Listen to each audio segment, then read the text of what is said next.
welcome to the second episode of Hackers and Humans. I'm joined today with Kim Crawley. Kim is in the tribe of hackers.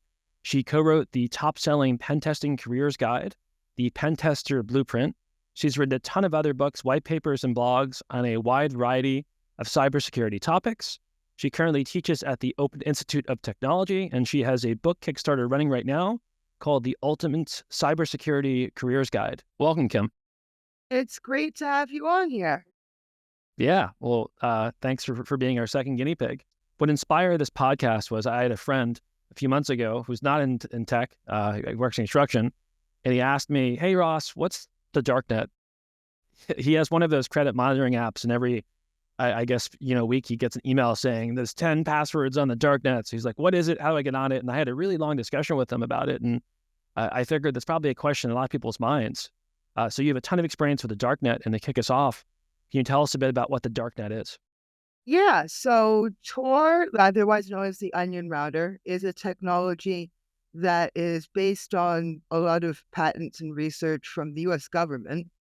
I would have to look at my research or look at someone else's research right now to remember the US department and which people and whatnot. But vaguely in a nutshell, it was developed by people working for the US government. I don't think it's DARPA. If it was DARPA, I would have remembered it was DARPA. But one of those agencies, right? Most of our computer technologies came from DARPA, though. ARPANET, yeah.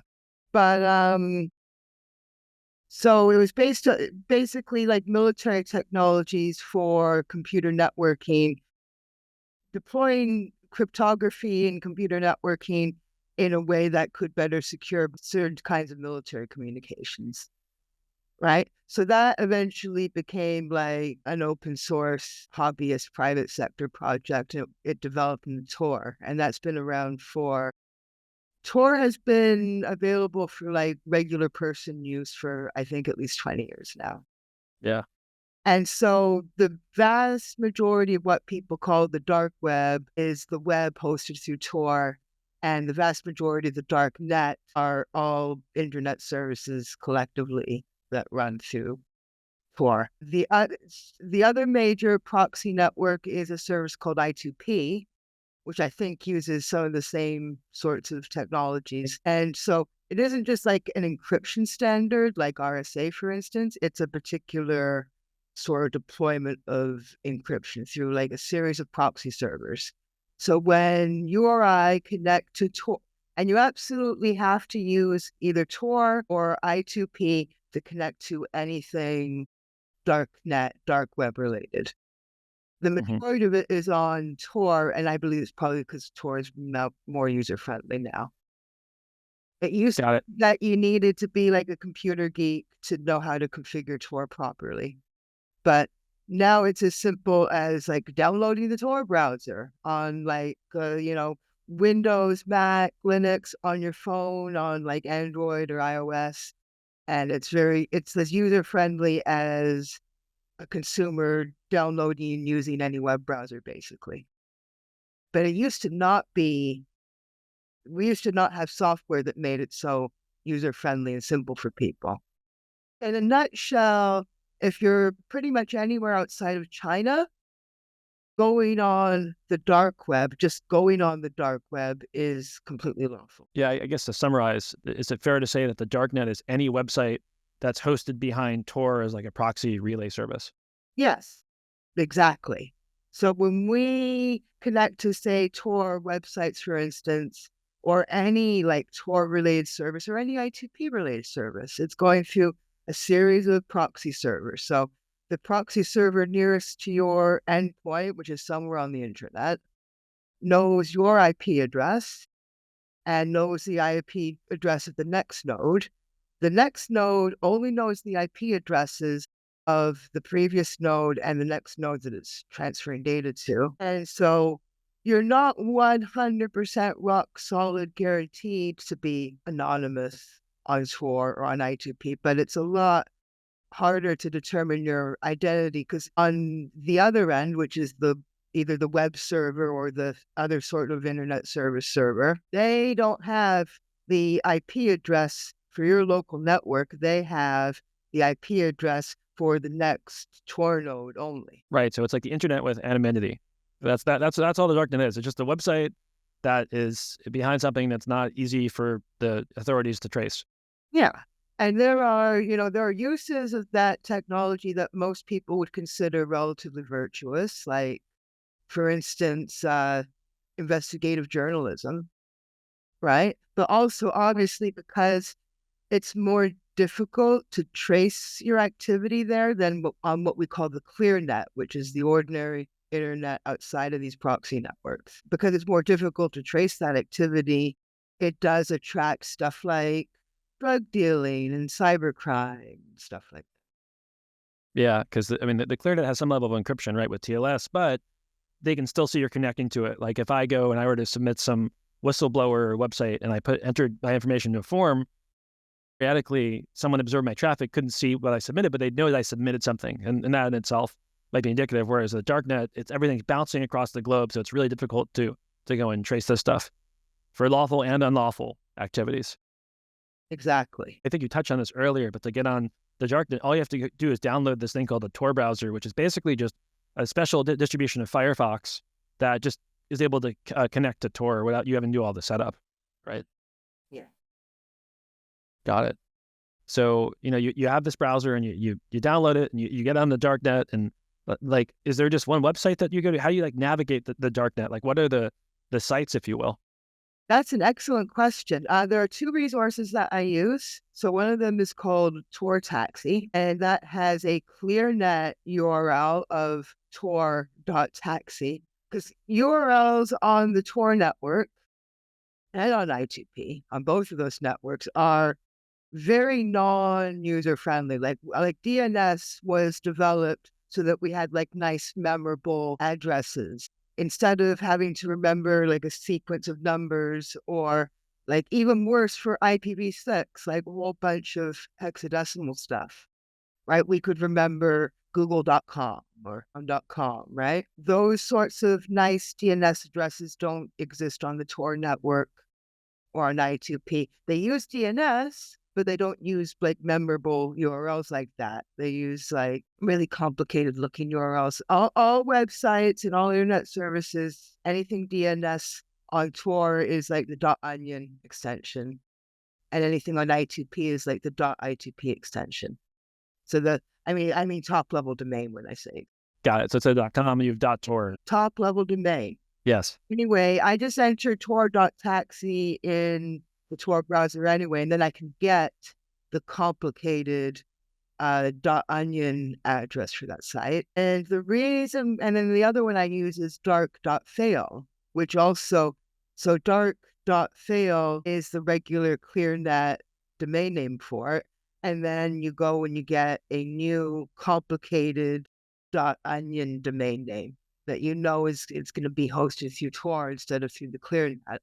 And those are directories. So anyone who was on the very early web, in the mid-90s, remembers when Yahoo was a web directory. And so it wasn't a search engine, not in 1996, 1997. Yeah. It wasn't a search engine where there'd be results from web crawler bots. And it would be more like the phone book, like the yellow pages. These are things that only us souls remember. The yellow pages, Yahoo being popular in 96 or whatever. But that's what Tor Taxi and what Darkfail is like. But it's even more important because there are some completely socially acceptable sites on these networks, and their addresses don't change very often. I'm pretty sure that there's a version of Facebook that's hosted through Tor. Really? And there are government agencies. There are U.S. government agencies that have Tor sites, and you can go and you can find their Tor address. And there are all kinds of mainstream. I'm pretty sure the BBC, for instance. It's like a Voice of America is for the digital age sort of thing, right? Voice of America is, for those of you who haven't heard of it, is a radio station that the United States will broadcast in countries like Cuba. It used to be in the Soviet Union. It's our radio station. And I think back to your earlier point about the U.S. government creating Tor, I think it was the Air Force, right? And I guess the motive there was very, very similar to Voice America's. Like, how can we go and have a channel for people in countries that might have censorship? So that, at least that's the lawful use, I think is really interesting too, the unlawful uses. So you have all these directories, right? What are people doing on the darknet that's unlawful? I go to the darknet markets where they do sell illegal things, like they sell malware, they sell illegal drugs. Sometimes when there's a big data breach and a whole bunch of financial data, credit card numbers and stuff like that gets breached, sometimes threat actors will sell those databases on these markets. And so I guess what I was going to say before is the addresses for like the BBC, for instance, on Tor, that tends to stay the same. But the addresses for these darknet markets, for instance, they change all the time, constantly. At any given time now, these markets, they're just like eBay, but illegal eBay. Yeah. So you would want to buy if you wanted to buy illegal things, you would want to buy those illegal things from a vendor that had a very good reputation. If you're going to buy cannabis and you're in a country where it's not legal, for instance, you'd want to be sure that you're buying from a vendor who's not going to sell you oregano. So, and then also buyers have reputations as well. Does this person actually operate like a legit customer who pays for their stuff and doesn't complain if they get things as advertised, right? Interpol and Europol and other like groups of law enforcement agencies do shut these markets down every so often. And, it's often they're able to because of poor OPSEC, for instance, right? And so these markets, so like, for instance, the first darknet market to become really popular was called the Silk Road. And that was operated by a guy named, I think his handle was Dread Pirate Roberts. He's in prison right now, I'm pretty sure. Yeah. I think he was, I heard he was trying to get a pardon. His name is also Ross. Also lived in San Francisco. I think he was actually busted at like one of the public libraries using one of the computers. Yeah, they said they got him because although he had a Stack Overflow post about where he was asking questions on how to set up a Tor relay to host an Nginx web server behind it or something. And supposedly, at least in the indictment, they said that's they got him, but we don't know if they had some other, deeper vulnerability within Tor that they're able to use or looking at metadata. But yeah, I think most people will be familiar with the Silk Road and all the drug stuff. But I think the part of the darknet that gets maybe less attention is all of the malware and cybercrime. When I talk to friends that aren't in cybersecurity, they're always kind of surprised to learn that there's an entire supply chain in cybersecurity. There's people that will sell malware. There's people that will infect your computer and sell someone else. There's people that will sell phone numbers, right? And I think you just touched on how the darknet is building trust on top of this anonymous system that's then used to build this kind of supply chain, right? Absolutely. That's why I have been paid to go on these darknet markets and to go on the darknet equivalent of Reddit, which is called the Dread Forums. Dread it. So, yeah, I would say most of the time now when threat actors who don't develop their own malware, and most of them don't develop their own malware, right? And they buy it with cryptocurrency. Cryptocurrency is the only means of payment that's usually accepted on these markets, because again, that's more difficult to trace. Is it any crypto, or are they using one of the, like, was it Ripple, or is there like anonymous? It used to be like a 10, 15, Monero. it was almost always Bitcoin. Now I find a lot of markets, they still accept Bitcoin, but they prefer Monero. I don't see Ethereum being used a lot, but it might be accepted in some places. Because I think the reason why a lot of these markets have started to prefer Monero over Bitcoin is because it doesn't fluctuate, like the value doesn't fluctuate quite as wildly as Bitcoin. Yeah, interesting. So, yeah, so I have gone on to these markets hired by like one of the major Canadian banks a few years ago. And I'm allowed to talk about it as long as I don't name the bank. So I won't name the bank. And so my job was to go onto these markets and take screenshots and make notes about specific threats targeting this particular bank. So they were phishing kits, and phishing kits are everything that a threat actor needs to imitate the emails of a company or entity that they're imitating for phishing purposes. Like it won't spoof your email address, but it'll, we all from the bank and from the utility companies and from Netflix and Amazon and various other services, we get emails with photos that are made with HTML, well, graphics, and they're made with HTML and they look pretty and they look a certain way. And if we're used to dealing with a certain company for a long time, we know what sort of graphics they use in their emails and what they tend to look like, right? So that's what these phishing kits are designed. They're designed to imitate those, and they're also designed to imitate the official websites of these trusted entities sometimes. So the threat actor can pretend that they're Amazon or the utility company or the IRS or whoever, for instance, and they don't have to develop all that stuff themselves from scratch. So I saw phishing kits that imitate the emails and the web presence of this bank.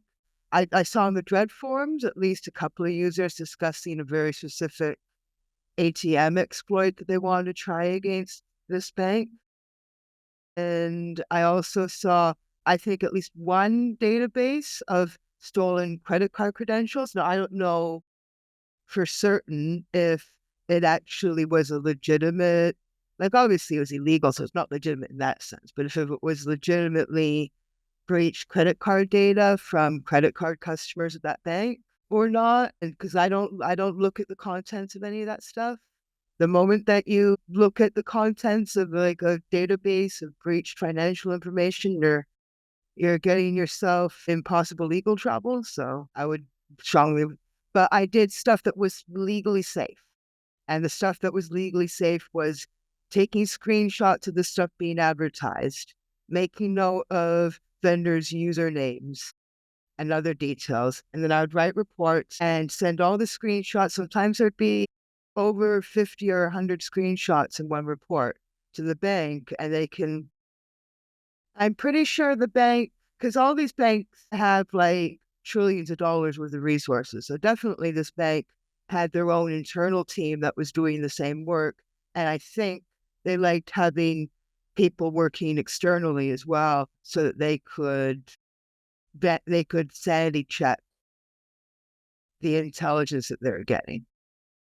So if someone external who is completely hands off with the bank and their own internal team had the same findings, and they can be certain that that's good info. Got it.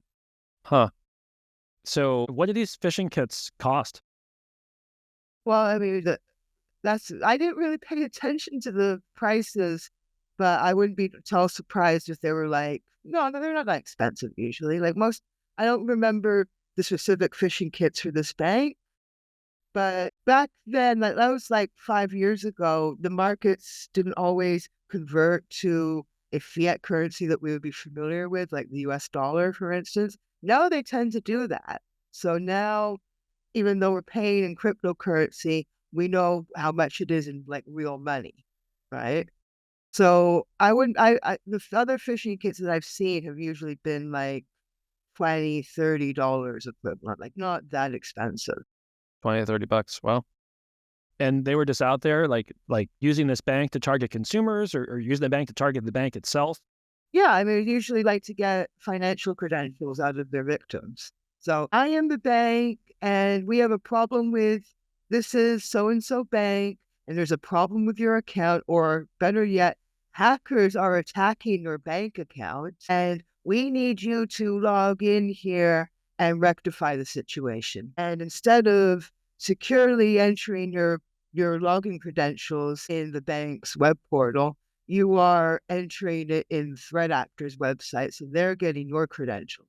Yeah, and people are just posting this and just on the forum. There's not even like like you would just go and just search in the forum for the bank name, or did you have to like, get in deep and infiltrate these? I searched on the Dread forums for this particular ATM attack that people were planning on the Dread forums against this particular bank.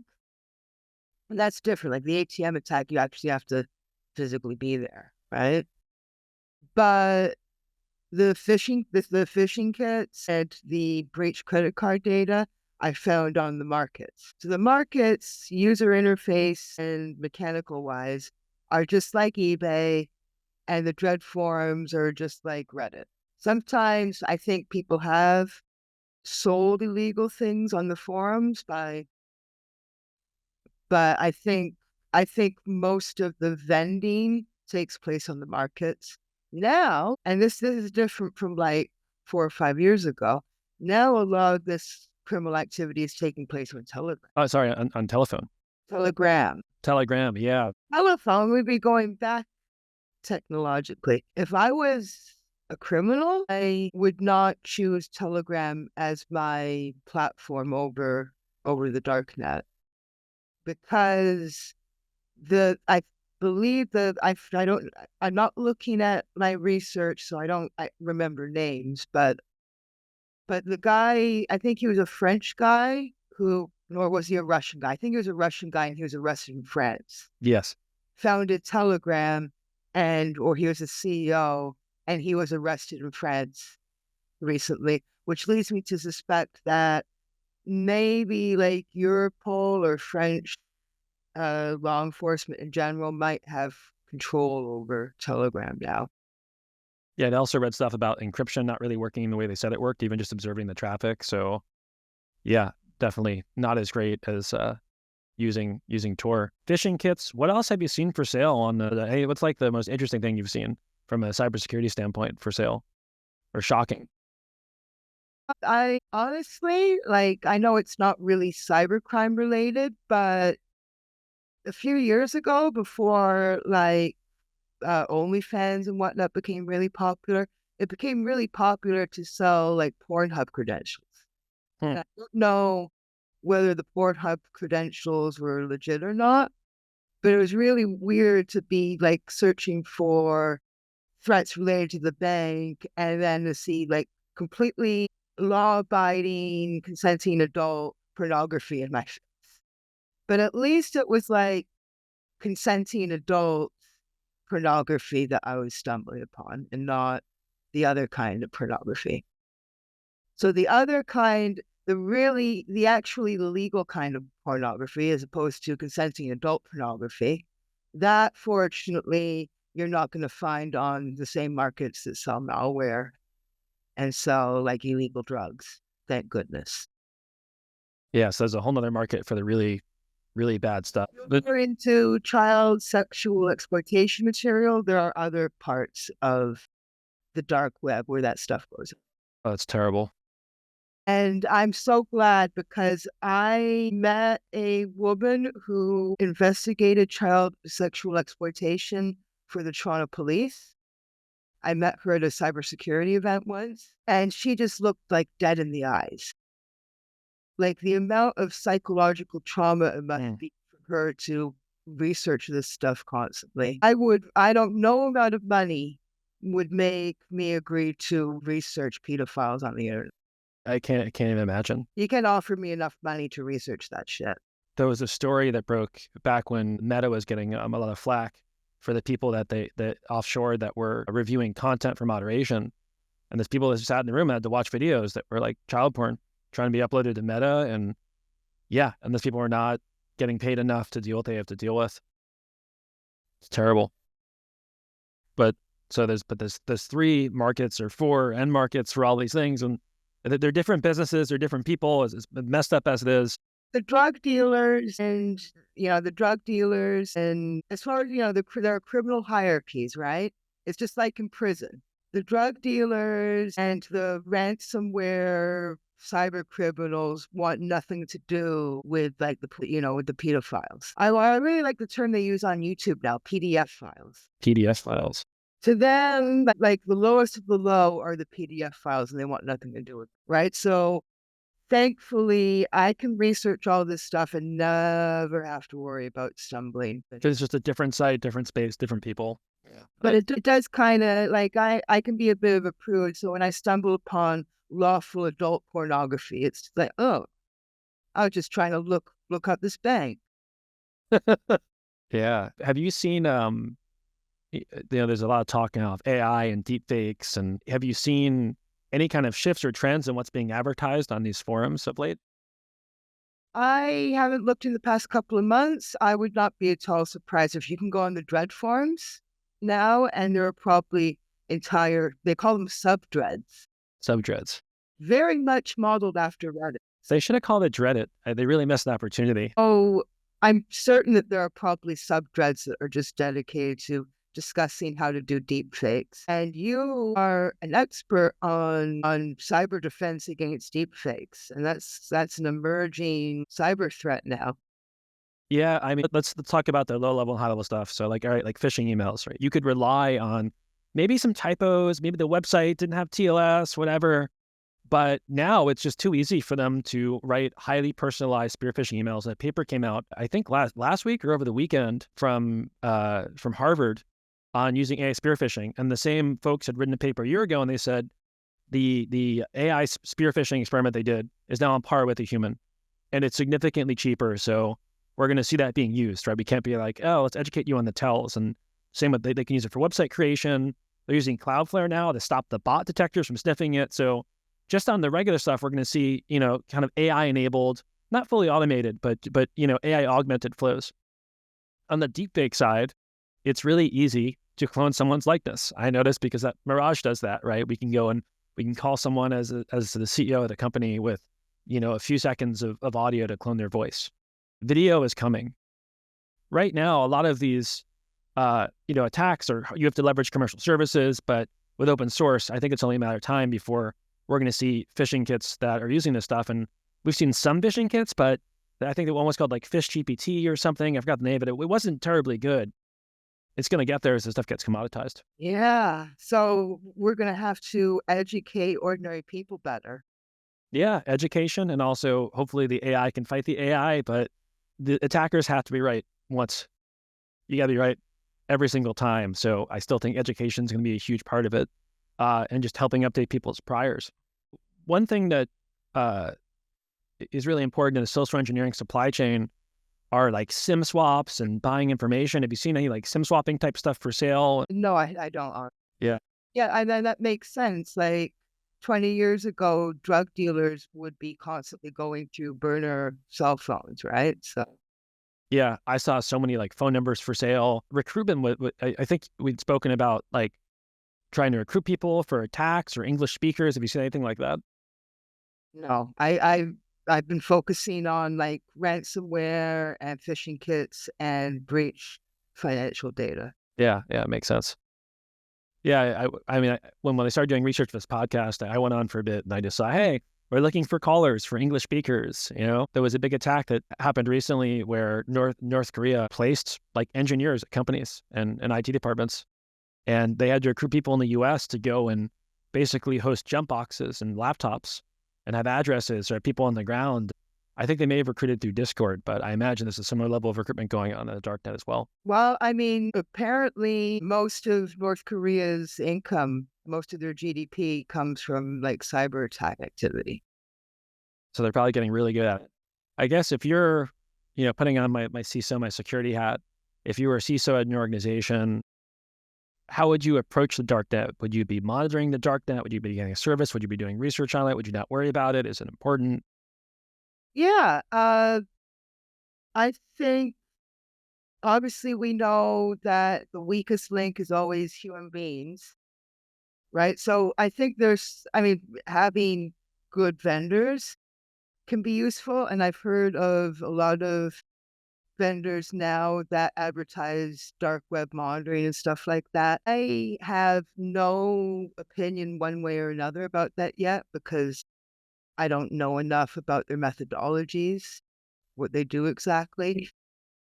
Because all the dark web monitoring that I've done has been the very manual, slow, and sort of stuff. So I don't know what sort of automation they're using to do that. So I have no opinion until I see what their methodologies are, right?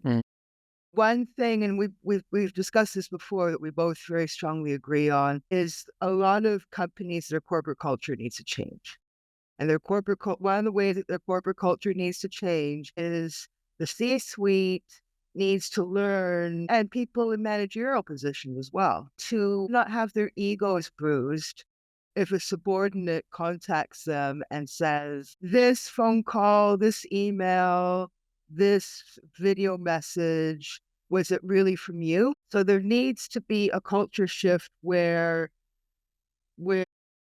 and I know people don't like the word, but sorry, subordinates aren't scared of going to their superiors and saying, is this really communication from you? And now, because you specialize in deepfakes, this will include video and phone calls now, right? And to not penalize the employee for being skeptical about whether communication really came from their boss or not, especially if the communication is asking for computer network access, financial credentials, that sort of thing. So you need to educate the C-suite and the managers to teach them to make their subordinates feel comfortable about approaching them with that stuff. And then you need to teach the subordinates, the employees, that they can be safe by being, in fact, they'll be rewarded for their skepticism. These people should be heralded as security champions within their organization. So they should have the chutzpah to phone their CEO and say, did you really call me to ask me for access to this credit card? Yeah, I think that's great. I couldn't agree more. I mean, that's one thing that we do in our simulation. We do a lot of executive simulations, especially if we're calling a help desk, right? An IT help desk at a large company, it could be hundreds of, potentially even 1,000 people. Yeah, it's a huge part of the cultural shift to making sure they're not penalized. In fact, they're rewarded for doing that.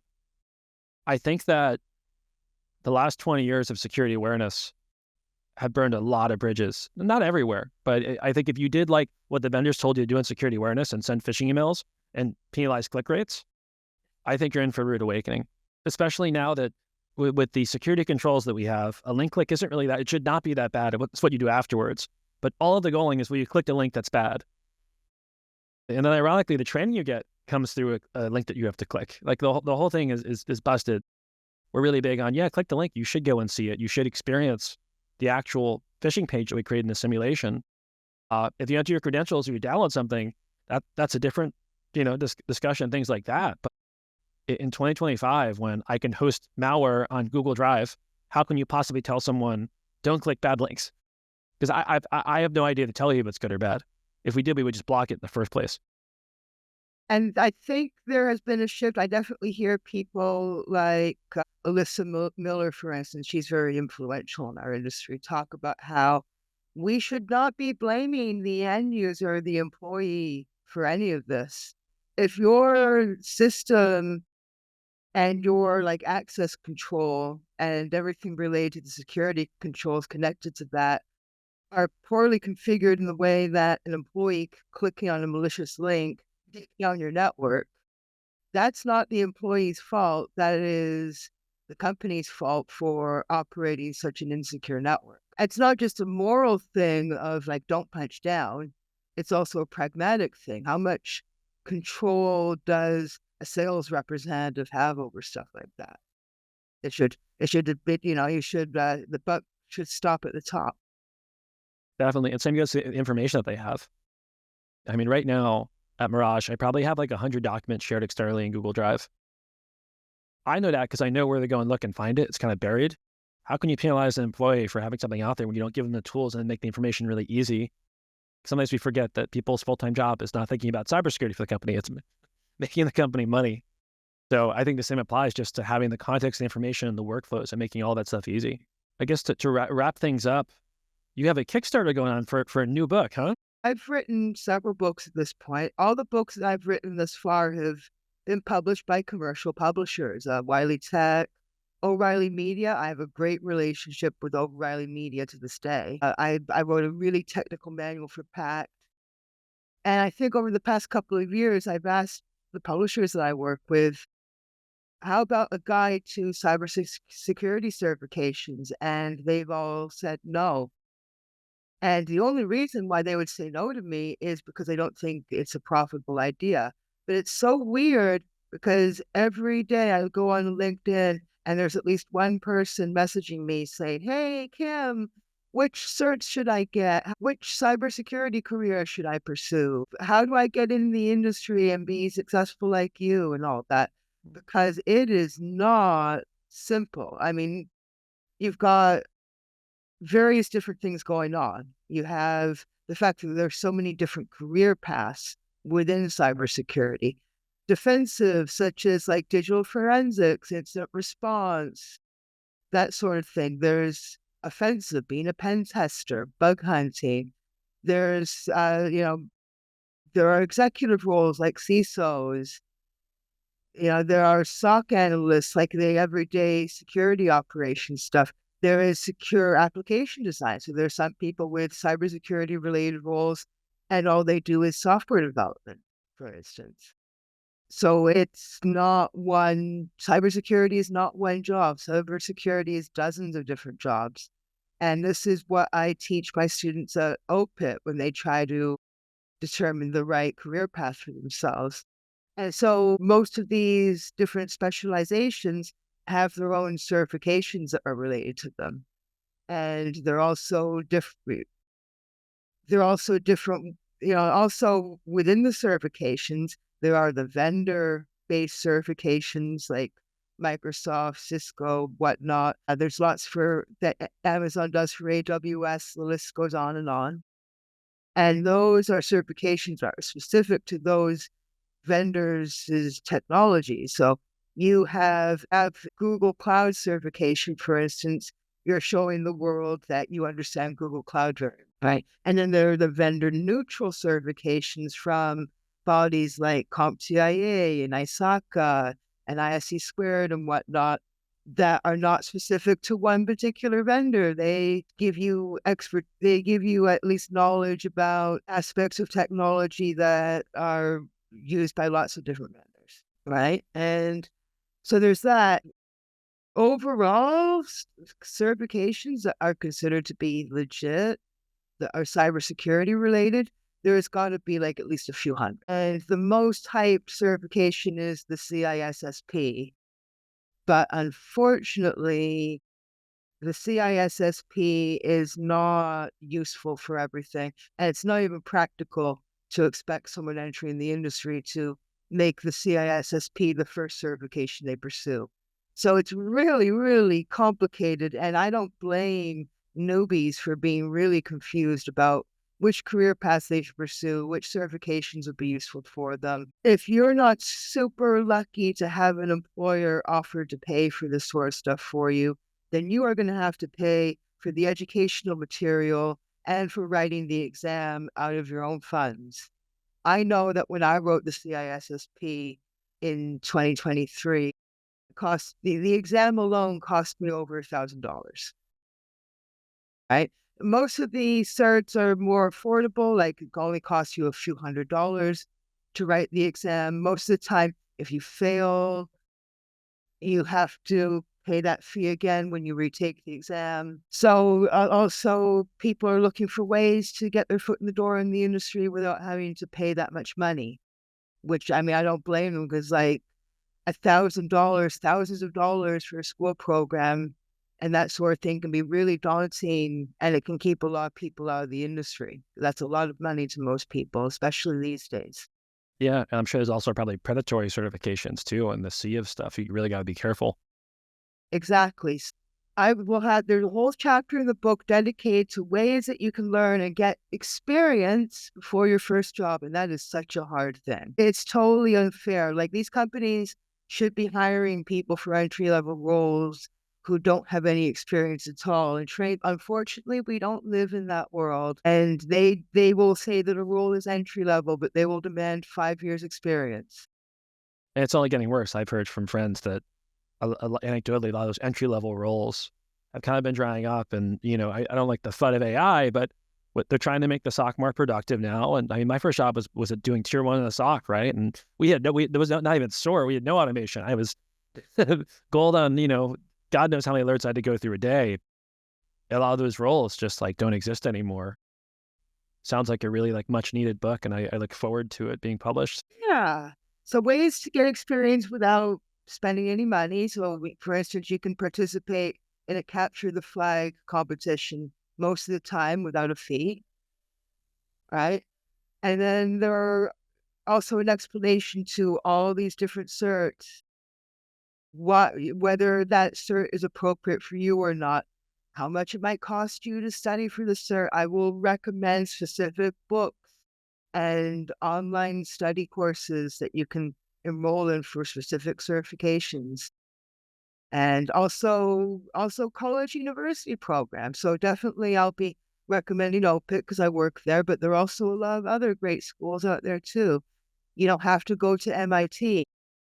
MIT can be pretty daunting and would probably reject me.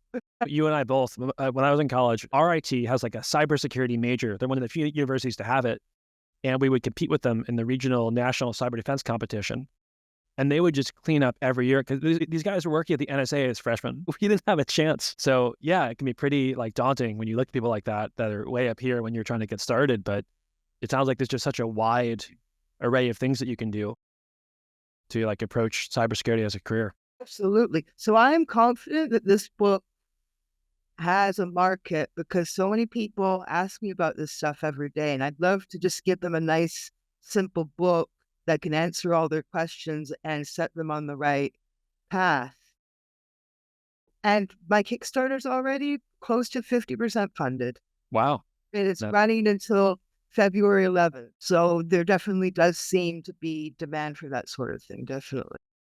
Yeah. And that's the Cybersecurity Careers Guidebook. If you Google, we'll have a link, but you can Google it or go search in Kickstarter.